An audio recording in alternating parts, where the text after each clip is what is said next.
Entonces vamos a iniciar la predicación de esta noche. Bienvenido, Camilo. Vamos a leer Segunda de Samuel, el capítulo 11. Entonces, para que por favor Kelly nos colabore y empecemos pues con la lectura. Hola Alex, buenas noches, hola a Bu- todos. Buenas noches, Camilo. David y Betsabé. En cierta ocasión, durante la primavera, que es cuando los reyes acostumbran salir a campaña, David envió a Joab y a sus oficiales con todo el ejército israelita y destruyeron a los amonitas y citaron la ciudad de Rabat. David, sin embargo, se quedó en Jerusalén. Una tarde, al levantarse David de su cama y pasearse por la azotea del palacio real, vio desde allí a una mujer muy hermosa que se estaba bañando. Esta mujer estaba apenas purificándose de su periodo de menstruación.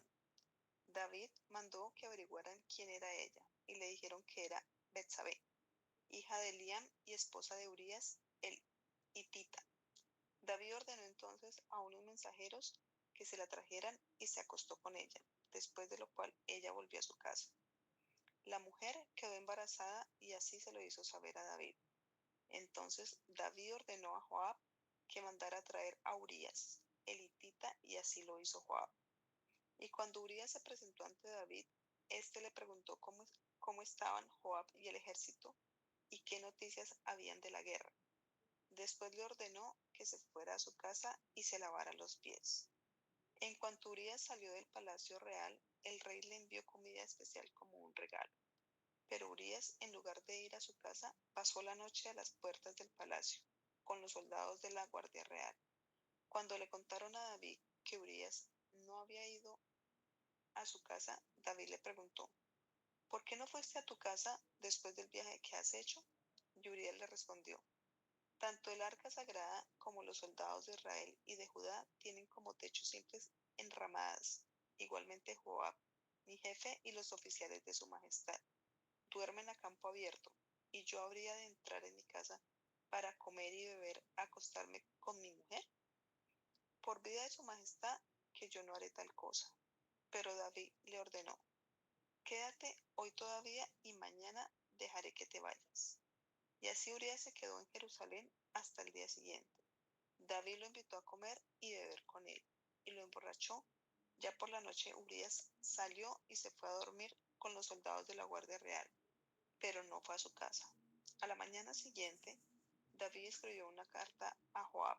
La envió por medio de Urías. En la carta decía: pongan a Urías en las primeras líneas, donde sea más dura la batalla, y luego déjenlo solo, para que caiga herido y muera. Así pues, cuando Joab rodeó la ciudad para atacarla, puso a Urías en el lugar donde él sabía que estaban los soldados más valientes.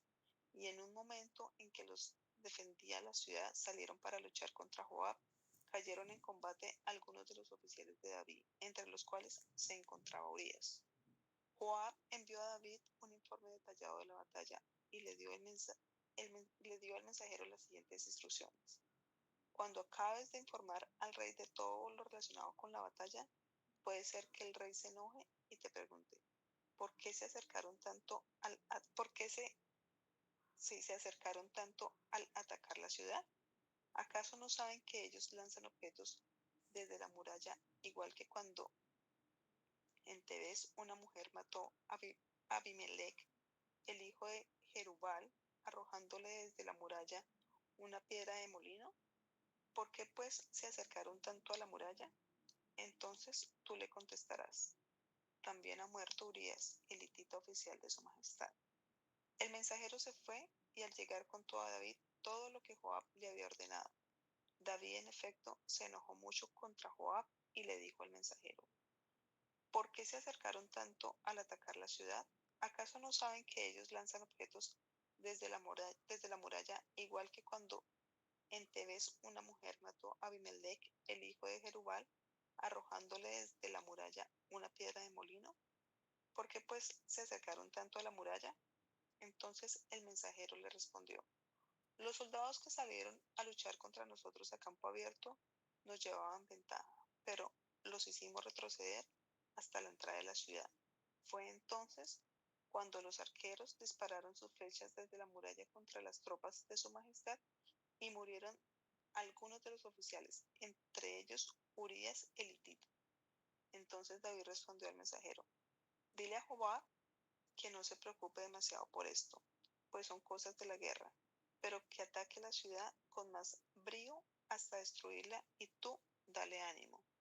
Cuando la mujer de Urías supo que su marido había muerto, guardó luto por él. Pero después que pasó el luto, David mandó que la trajera y la recibió en su palacio. La hizo su mujer y ella le dio un hijo. Pero al Señor no le agradó lo que David había hecho. Hasta ahí, ¿no, Kelly? Sí, Señor. Muchas gracias. Bueno, entonces aquí ya podemos ver nosotros esta historia que pues es una historia que parece con todos los ingredientes de una novela, eh, con la intriga, pues con, con el adulterio, pues porque aquí vemos nosotros que generalmente los elementos más comunes dentro de una novela, pues siempre es el adulterio, la traición, los celos, bueno, toda esa cantidad de cosas. Y vemos que un personaje bíblico tan emblemático como David, eh, que sobre todo era calificado el que tenía el corazón conforme al corazón de Dios, el escogido por Dios para suceder a Saúl, el hombre que se suponía que realmente iba a llevar a Israel a un tiempo de grandeza, pues aquí lo vemos eh, con toda una forma, digamos, tan diferente.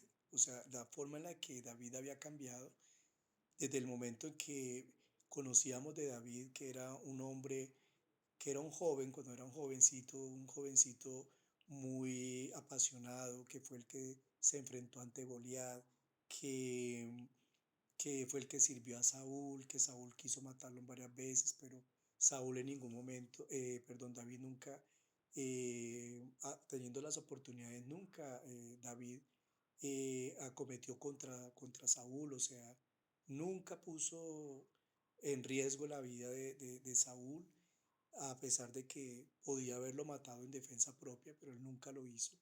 Y aquí vemos una historia muy diferente, a un David completamente diferente. Así que esta prédica yo le coloqué como título, el fruto del pecado es muerte. Esta pues es la primera parte porque luego tendremos la segunda parte de esta historia. Y esta historia arranca teniendo al rey David estando en Jerusalén, estaba en su palacio y él estaba paseando, era ya tarde, tarde de la noche, estaba paseando por la terraza de su palacio, cuando desde allá de la terraza se da cuenta de que hay una hermosa mujer que se estaba bañando. Entonces empezamos nosotros a analizar aquí. Uno, el rey David se había quedado en el palacio mientras todo su ejército se había ido a pelear con los amonitas, contra los amonitas y los amalecitas, y él pues se quedó allí. O sea, él no, él siempre había estado participando en todas las guerras, en todas las batallas, pero ya pues digamos que en cierta manera David pues ya no quería como estar muy al frente de esas batallas, de esas guerras, y más bien enviaba a su ejército y él ya se quedaba como allí en el palacio.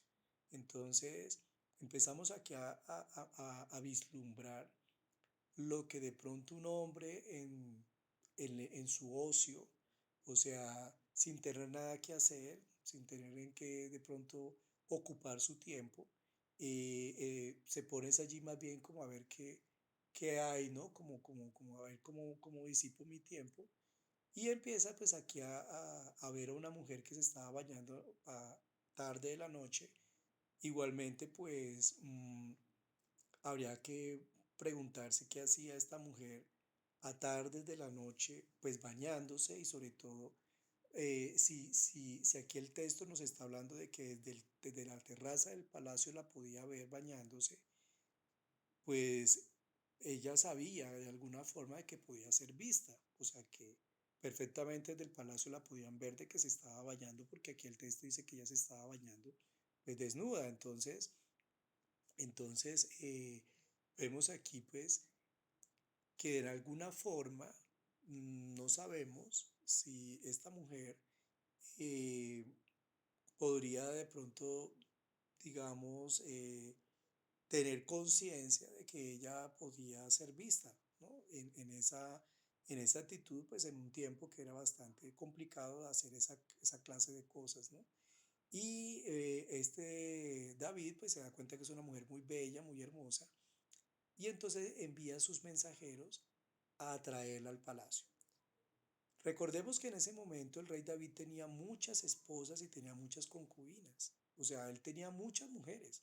Él podía perfectamente, pues, si quería pasar la noche con alguna de sus esposas o con alguna de sus concubinas, tenía de dónde escoger.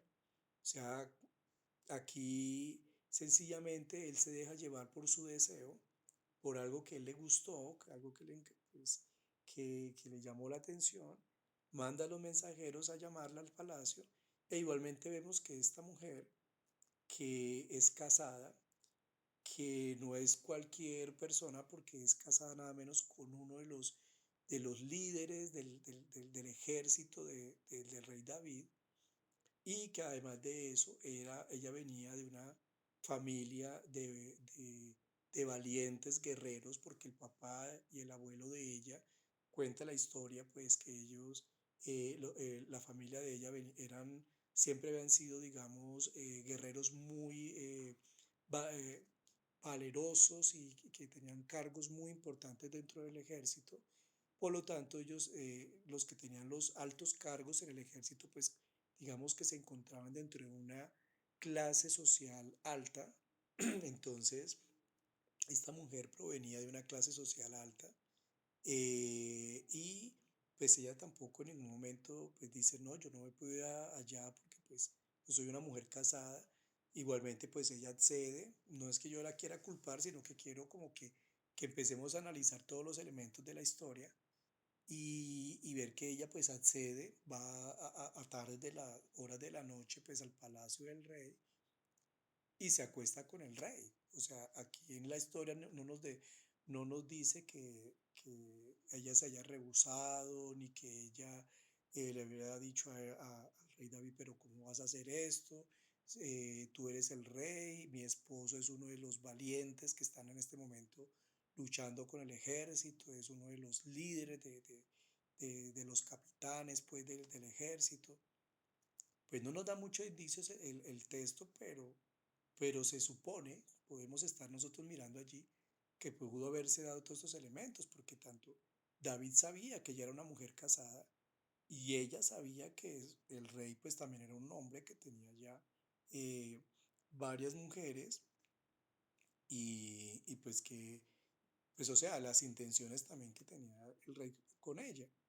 Al fin y al cabo aquí pues ella accede, se acuesta, ellos pues tienen relaciones, y luego el texto nos habla acerca de que ella va y se lava su inmundicia. En la parte de esta palabra inmundicia, no me acuerdo si en la de Kelly tocan esa palabra como tal, pero puede ser también contaminación. Se refiere a que ella había pasado el tiempo de la menstruación. O sea, cuando la mujer tenía su periodo, digamos, quedaba impura hasta que primero terminara el periodo su periodo de menstruación, y luego también quedaba como unos 8 o 15 días que quedaba impura, o sea que no podía tener relaciones. Esto hacía más, o sea, nos da un elemento más de información, de saber de que ella creía o confiaba de que no iba a quedar en embarazo. Uno, de que ella no estaba en embarazo por cuanto pues había acabado de tener su menstruación. Y dos, pues que también dentro de esa fase pues es muy difícil que una mujer quede en embarazo recién de haber tenido la menstruación. Entonces, ellos de pronto creyeron, o ella creyó de pronto también, de que no quedaría en embarazo, ni él tampoco, pues se imaginó que por estar recientemente, que ella había pasado su tiempo de menstruación, pues de pronto pensaron que no iba a quedar rastros pues de lo que habían hecho, pero resulta que no, ella quedó en embarazo. Entonces aquí ya algo que había comenzado con una tentación por parte de David, eh, y que pues que esa tentación lo llevó a que realmente lo llevara a la práctica y realmente lo hiciera, pues estaba acá dando fruto a que ella quedara en embarazo. Y acuérdense ustedes que el adulterio era severamente castigado por la ley. O sea, la ley de Moisés, esa ley era drástica, de que morían ambos apedreados y era muy censurado con respecto a lo que era la parte del adulterio. Entonces, aquí ya vemos que David se da cuenta de que se metió en un problema bastante grave y entonces después de haber cometido este pecado, busca la forma de cómo tapar el pecado que cometió. Entonces empieza a mirar y a idear qué forma, como qué estrategia, qué podía hacer para poder tapar ese pecado. Y lo primero que hace él es decir, no, pues apenas que venga Urías, el esposo de Betsabé, pues le vamos a dar que él tenga libertad para que se vaya con su esposa. Y él pues se imaginó que pues que al haber estado tanto tiempo lejos de su esposa, pues iba a tener relaciones con ella. Y no sucedió así. Urias no lo hace, se queda durmiendo allá donde con los compañeros. No lo hace porque él decía que él no se sentía bien sabiendo de que todos sus compañeros estaban en la guerra y a él lo hubieran llamado pues a pasarla bien con su esposa. Entonces, él no se sintió digno. Vemos acá la honestidad, vemos el compromiso, el corazón de este hombre, Urias. Y, y entonces aquí viendo a David de que la cosa se le complicó, dijo, pues ahora yo qué hago. Dijo, no, pues lo voy a invitar esta otra noche, lo voy a emborrachar y de pronto ya con trago y todo esto, a ver si de pronto se nos motiva. Y efectivamente lo hace pasar allí, que una cena, comida, trago, todo esto, lo emborracha y todo. Pero Urias tampoco accede a irse a estar con su esposa. Se queda afuera en el portón y no va ni nada porque pues él también igual, a pesar de que estaba borracho, continuaba firme en que él no, pues no merecía pasar bien con su esposa, sabiendo que sus compañeros y sus amigos pues estaban jugando su vida en el campo de batalla. Entonces, ante esto, pues al ver que no pudo cumplirse la estrategia aquí que había maquiavélicamente pensado David, no le quedó de otra, dijo, pues ahora yo qué hago, cómo podemos decir ahora que Betsabé está en embarazo pues de su esposo si no tuvo relaciones con su esposo. Entonces aquí ya va más allá de lo que de lo inicial, ya va pasando los límites y ya en este momento piensa es en tapar definitivamente esa afrenta que él había hecho, ese pecado que había cometido. Y es cuando ordena al líder de su ejército, que es Joab, de que lo ponga a Urias al frente de la batalla. Eso era muerte segura, porque siempre los primeros que están dentro de la línea de la batalla eran los primeros que caían. Siempre los del frente eran los que sacrificaban para que el ejército pudiera avanzar dentro de una guerra. Y él específicamente le manda aquí, vemos nosotros que le manda el mensaje muy claro a Joab. Y también vemos que allí, de alguna manera, el pecado de David también mete como cómplice a Joab. O sea, aquí Joab pues tiene que seguir las órdenes de su rey y pues tiene que hacer lo que el rey le dice. Él ya sabía, Joab, que algo pasaba, porque para que hubiera mandado uno de sus grandes capitanes para que los pusiera al frente, era que algo pasaba allí. Sin embargo, pues Joab, pues, él no, él qué hace, acata las órdenes del rey y pone a Urias al frente y efectivamente pues matan a Urias. Cuando le llega el mensaje a David de que habían matado a Urias en la batalla, pues se siente completamente aliviado, él se siente pues que por fin ya como que la cosa ya veía una luz y digamos que también quiere sacar provecho al decir, bueno, voy a tomar entonces como esposa a Betsabé, que quedó viuda.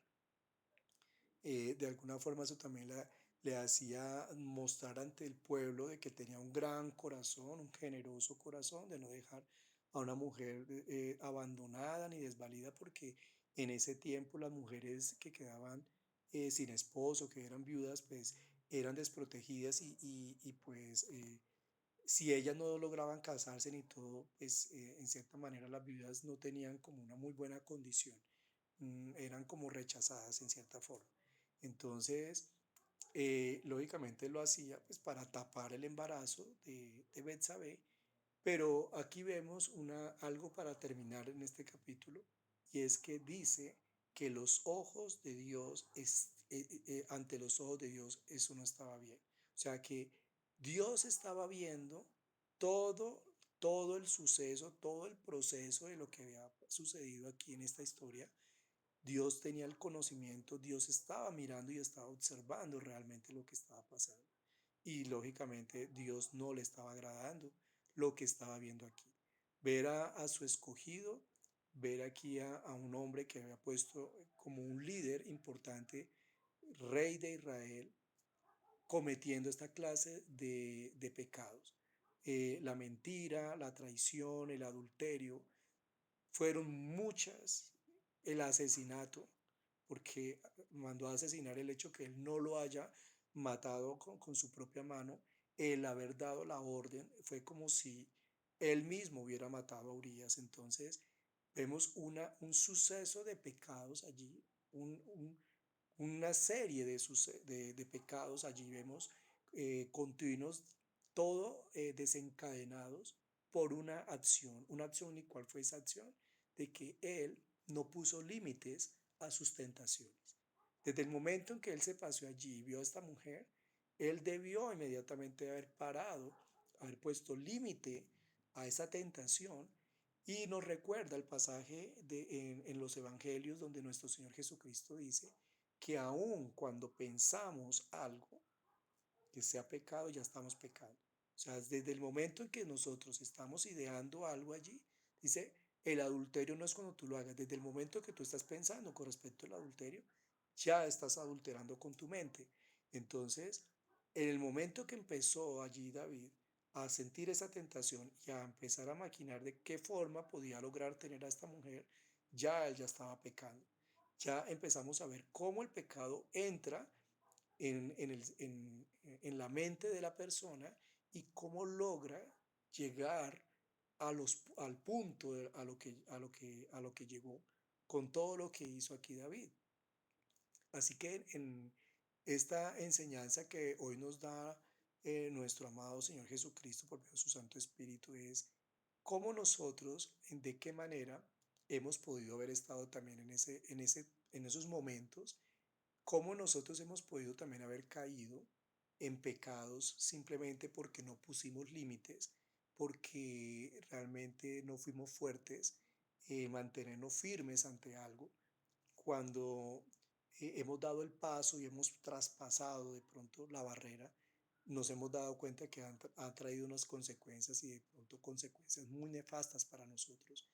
E igualmente, esto nos puede ayudar a reflexionar con respecto a nuestros actos pasados, como también es una advertencia para nuestros actos futuros, porque pues ya lo pasado, pasado, ya nosotros no podemos hacer nada con lo que hemos hecho en el pasado, pero sí nos abre aquí, digamos, la oportunidad de reflexionar con respecto a nuestro comportamiento, a nuestra forma de pensar y a nuestras decisiones hacia el futuro de que el momento en que nosotros nos encontremos allí, en una tentación, sea cual sea, a reflexionar en ese momento que podemos nosotros, al dar el paso equivocado, podemos llegar a estar así igual que David, tapando un pecado con otro pecado, con otro pecado, y ya definitivamente haber llegado hasta el punto más bajo, como llegó aquí David. O sea, fue el punto más bajo que pudo haber caído David, el de haber hasta asesinado a un amigo, a un, bueno, más, o sea, era un amigo porque era parte de allí de su ejército, pero también era un servidor para él. O sea, David se aprovechó de su poder. Aquí David se aprovechó por completo del poder y la autoridad que él tenía. Vemos que el poder y la autoridad a David lo estaba cegando, lo estaba, no lo estaba dejando que tomara las mejores decisiones. Estaba haciendo cosas que no debía hacer, o sea, estaba abusando del poder, del privilegio de ser rey. Entonces, esto es lo que no sé si alguna persona tenga algo que comentar o alguna pregunta acerca del texto. ¿Todo les quedó claro? Bueno, entonces vamos a orar pidiéndole a Dios pues de que este sea el momento de que pidamos perdón por actos que hayamos cometido en el pasado porque de pronto no tuvimos la fortaleza ni tuvimos el carácter de mantenernos firmes y ante esas tentaciones sucumbimos a esas tentaciones y de pronto hicimos cosas reprochables para nosotros. Es un momento de pedir perdón a Dios y sobre todo pedirle mucho a Dios dirección para que nuestros actos y las decisiones que tomemos hacia el futuro pues sean dirigidas y guiadas por tu Santo Espíritu. Así que, Padre amado, Señor, te damos infinitas gracias por este tiempo maravilloso, Señor, que tú nos das. Gracias, bendito Padre, la gloria, porque tú eres un Dios infinitamente bueno, que por medio de esta enseñanza que tú nos has dado, mi Padre amado Señor, reconocemos delante de tu presencia, Señor, que hemos fallado, que en el pasado, Señor, también hemos podido estar de pronto, pues no en las mismas circunstancias que David se encontraba en este pasaje, pero que también estuvimos nosotros allí tentados ante cualquiera una de las debilidades que hayamos tenido nosotros, cada uno de los que estamos aquí y que de una u otra manera nos dejamos llevar por esas tentaciones y de pronto decidimos equivocadamente, traspasamos los límites y por ello llegamos a caer en pecados y de pronto pudimos llegar a estar en situaciones que después lamentamos o nos reprochamos. Este es el momento que te queremos pedir perdón, Señor, porque nos reconocemos ante ti que fue la falta realmente de guía de Dios, el no estar nosotros allí conectados contigo, el no tener esa guía, esa dirección por parte del Espíritu Santo. Pero igual aquí como este hombre David, que conocía de Dios, que amaba a Dios, honraba a Dios, pues había caído, había sucumbido a sus propios deseos de su carne y se había olvidado que realmente él debió haber primero consultado a Dios, haber primero le preguntado a Dios, haber meditado antes en la presencia de Dios si lo que él iba a hacer debía o no debía hacer. Igualmente que esto a nosotros hoy nos queda muy claro en nuestro corazón y en nuestra mente de que situaciones que vengan, Señor, en el futuro próximo, Señor, de que nos encontremos en situaciones que de pronto nos pongan en una situación difícil, en una tentación muy grande, que tú, mi Padre amado Señor, no permitas que nosotros vayamos a caer en esa clase de situaciones.